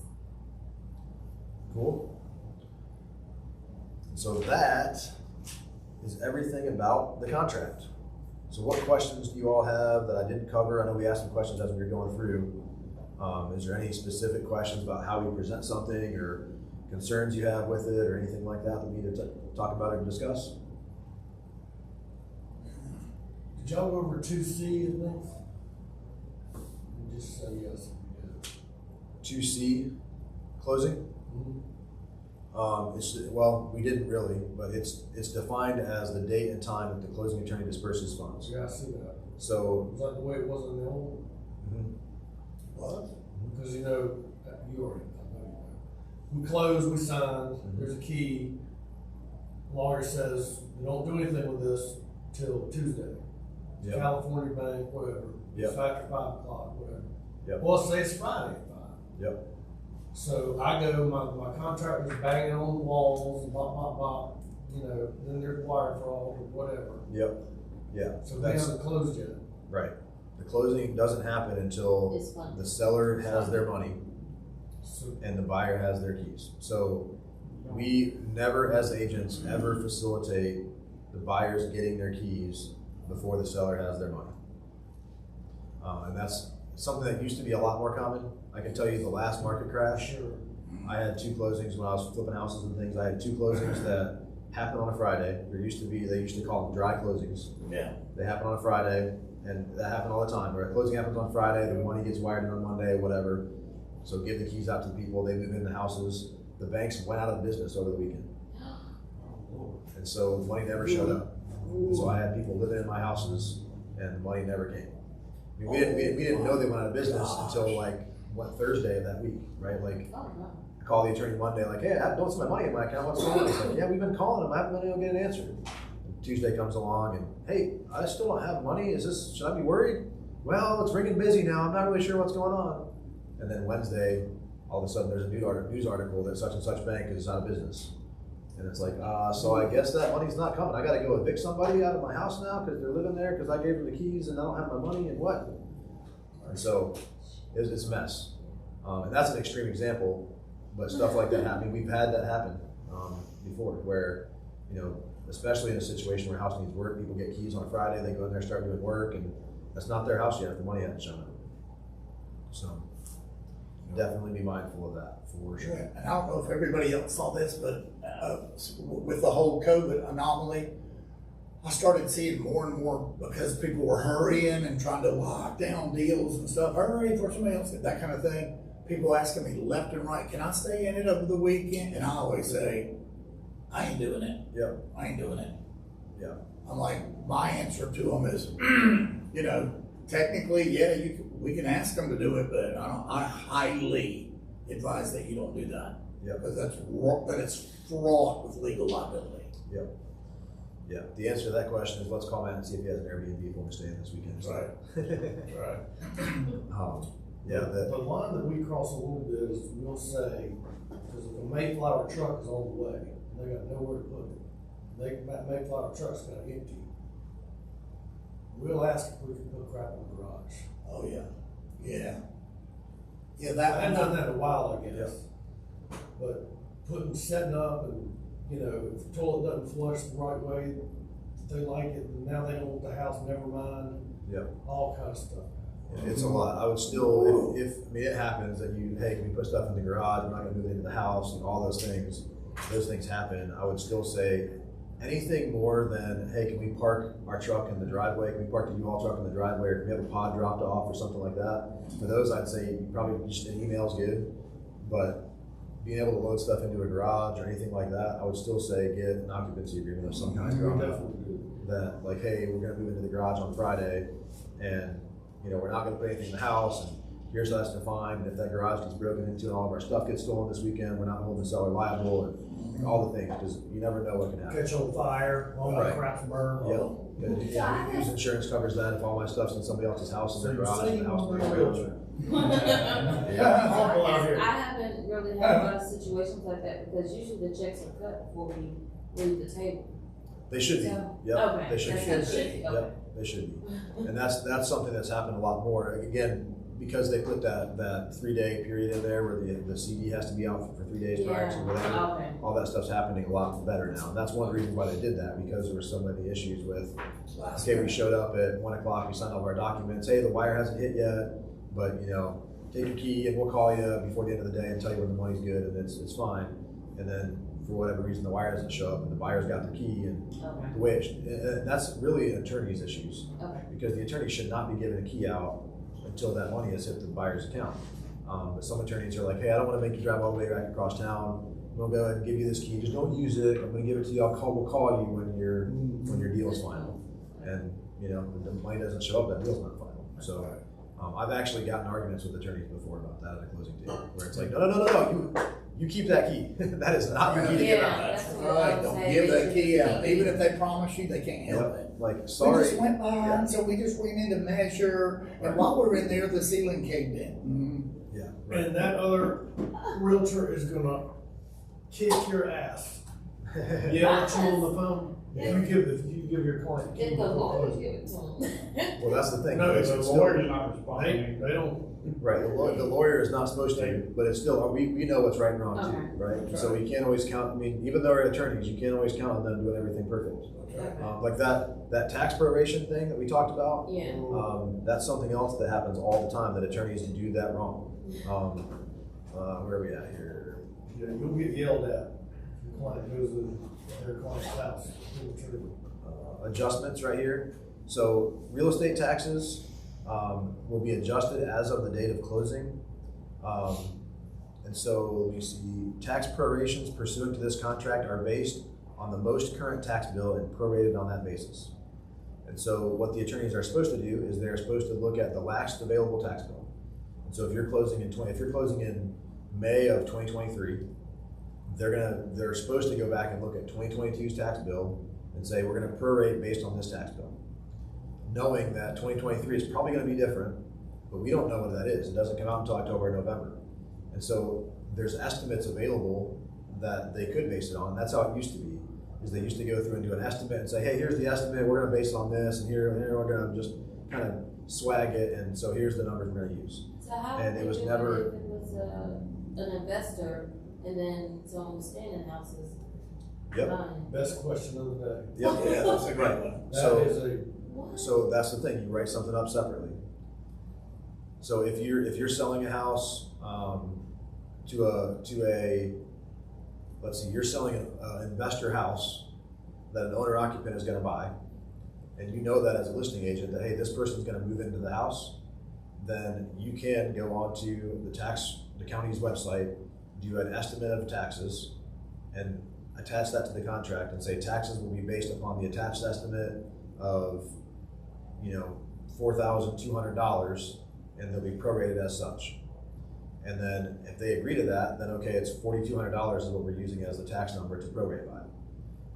If you don't do that, then it's going based on the previous year, and they're going to use the $12,000 or whatever it is that was the investor rate, and that buyer is just going to get a big windfall because the buyer is just going to go get it in their name, get the owner-occupied exemption, and that tax bill is going to be reduced from $12,000 to $4,000, and they're going to be sitting there with $8,000 of prorations because they prorated the higher bill.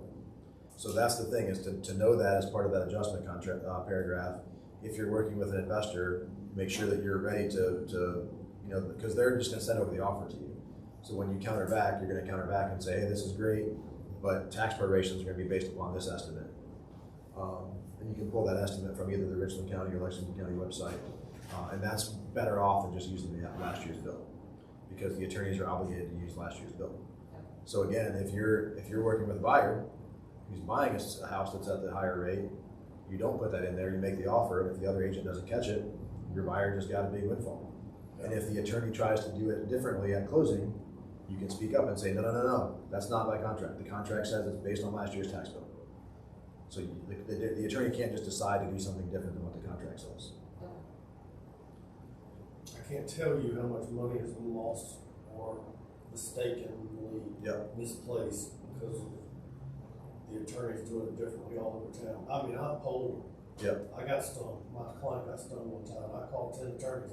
I got 5 answers here, 5 answers here. Well, and that's why the contract is like this now, because it used to be just a free-for-all. It was just up to the attorney to decide how they're going to do it. Yeah. And it was different in every scenario. And this was the only way we could go back and say, here's the only certain way to have it done. Because otherwise, if you say it's based upon an estimate, then okay, what estimate? And how's the estimate determined? And are you determining it with a point of sale assessment where it's assessed for $200 and they're buying it for $500, so you're gonna make the estimate on the $500,000 price, or you're gonna make it on the existing price? And there's all these things to figure out. And so it's like, we're not gonna do that. We're just standardizing across the board and saying it's based on last year's tax bill. And if there's a weird scenario where it's an investor selling to an owner occupant or whatever, then it's up to the buyer and seller and their agents to determine how they want to prorate if it's going to be something different. And you don't want to just write in the contract and say taxes to be prorated by estimate, because what's the estimate? Or taxes to be prorated based on the 4% rate. Well, we don't know what the 4% rate is. The tax bill hasn't come out yet. So the only real way to do that is to actually do the estimate, print it out, attach it to the file, or attach it to the contract and say, based upon attached estimate of blank amount.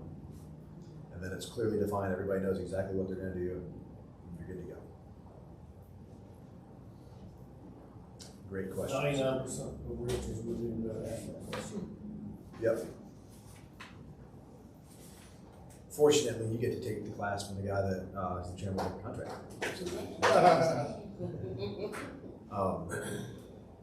What else? Any other questions about it before we say we are done? Is it beneficial? Yeah. What were some ahas about that? thing that you guys didn't realize or didn't know before? Is there anything that you guys take away from it? I watched the other class, but in general, it's just they, y'all made it much simpler, flows better. Yep. It's easy to understand. I mean, Yeah. Yeah, for me, the biggest thing for you all to take away is just to remember due diligence. You gotta check on the boxes and have an initial. If you don't, it defaults to as is without termination. when y'all said it, it's in bold at the top. Yep. To sign one, the initial one of them. Yep. Check the box. Check the box and have an initial. Don't just let it go by default. Cool? What Thank you. The thing about property disclosure statement, I wish there was some way to enforce